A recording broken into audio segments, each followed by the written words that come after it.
اب یہ بات سمجھ میں لوگوں کو نہیں آتی ہے کہ اللہ تعالیٰ کبھی ناراض ہو کر کے بھی نعمت دیتے ہیں۔ اب دنیاوی مثال میں آپ لے لیجئے، ہم لوگ روزمرہ کی مثال، چوہا سے ہم لوگ پریشان رہتے ہیں گھر میں،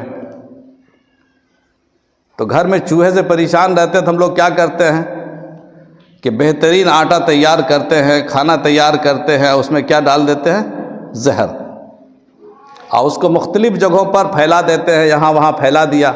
اب چوہا آیا جو ہر روز آنے کی عادت ہے، اس نے دیکھا ارے آج تو بڑی نوازش ہے، نعمتیں پھیلی ہوئی ہیں، پہلے تو مطبخ میں گھس کر کے کھانا پڑتا تھا، آج تو یہاں بھی رکھا ہوا، ہر جگہ دسترخوان پھیلا ہوا ہے، تو کیا گھر والے نے اس کو یہ نعمت دی ہے خوش ہو کر یا ناراض ہو کر دی ہے؟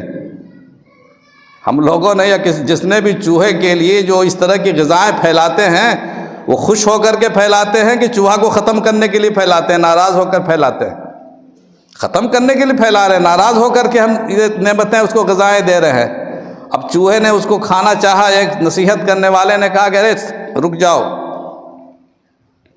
ہو سکتا ہے اس میں کوئی سازش ہوگی، ہو سکتا ہے کوئی جال ہوگا اس کے پیچھے، تم کو پھنسایا جا رہا ہوگا، تم مر جاؤ، ہو سکتا ہے کوئی نکلے گا، تم جیسے کھاؤ گے بے ہوش ہو جاؤ گے، یا چوہے دانی میں جیسے اندر جاؤ گے پھنس جاؤ گے، پھر کوئی آئے گا ڈنڈا لے کر آئے گا تم کو مارے گا۔ چوہے کو سمجھایا تو چوہا کیا کہتا ہے کہ بیوقوف کہیں کہ اچھا تمہاری بات تو ہم غور کرتے ہیں لیکن ہم سرچ کریں گے پہلے کہ واقعی یہاں پر کوئی ڈنڈا والا ہے کہ نہیں ہے۔ نکلا، اس نے ایک چکر لگایا چاروں طرف کہ کوئی ڈنڈا ونڈا ہے کہ نہیں۔ اس نے کہا تھا کہ جال بچھایا تو جال بھی تلاش کیا، جال ہے کہ نہیں ہے، تو جال بھی نظر نہیں آیا، کوئی سازش بھی نظر نہیں آئی۔ اس نے کہا سب فضول بات ہے، کوئی اس طرح کی بات نہیں ہے، کوئی سرچ ہو رہا، تحقیق ہو رہی ہے کہ آگ لگی کیسے، کس نے لگایا، کہاں سے آگ آ سکتی ہے، یہ تو کچھ نظر نہیں آ رہا، غیبی طاقت پر یقین نہیں ہے۔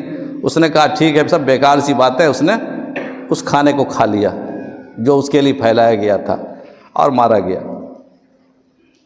اگر وہ یقین کر لیتا، خبر دینے والے مخبر کی بات پر یقین کر لیتا، پیغمبر کی بات پر یقین کر لیتا، رسول کی بات پر یقین کر لیتا، اور غیب کی بات بتانے والے پر یقین کر لیتا کہ غریبوں پر ظلم نہیں کرنا ہے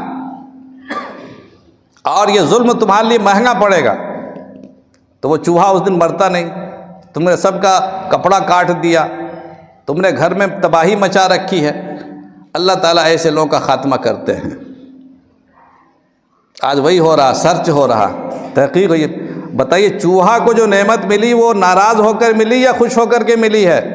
جب ہم زندگی میں یہ بات روز دیکھتے ہیں کہ نعمت جو دی جاتی ہے ہمیشہ خوش ہو کر نہیں دی جاتی ہے، اللہ کی طرف سے کبھی ناراضگی کی بنا پر نعمت ملتی ہے۔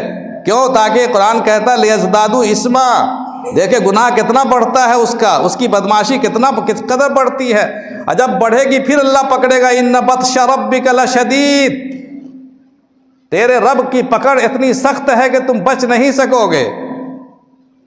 اور ایسے لوگوں کو اللہ نے پہلے بھی ہلاک کیا ہے اور ہمیشہ ہلاک کرتے رہیں گے۔ الم تر کیف فعل ربک بعاد ارم ذات العماد التی لم یخلق مثلها فی البلاد۔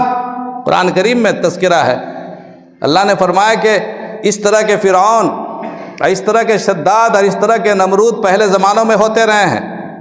الم تر کیف فعل ربک بعاد، تیرے رب نے قوم عاد کے ساتھ کیا کیا۔ ارم ذات العماد، اس ارم کے ساتھ جو ستونوں والے تھے، ستونوں والے کا ترجمہ پہلے کچھ بھی کیا جاتا تھا، پہلے لوگوں کے سامنے وہ نظیریں تھی کہ نہیں تھی۔ ستونوں والے سے مراد ایسی بلڈنگیں اور ایسے مکانات جیسے لگے کہ وہ کھمبے کی طرح کھڑا ہے۔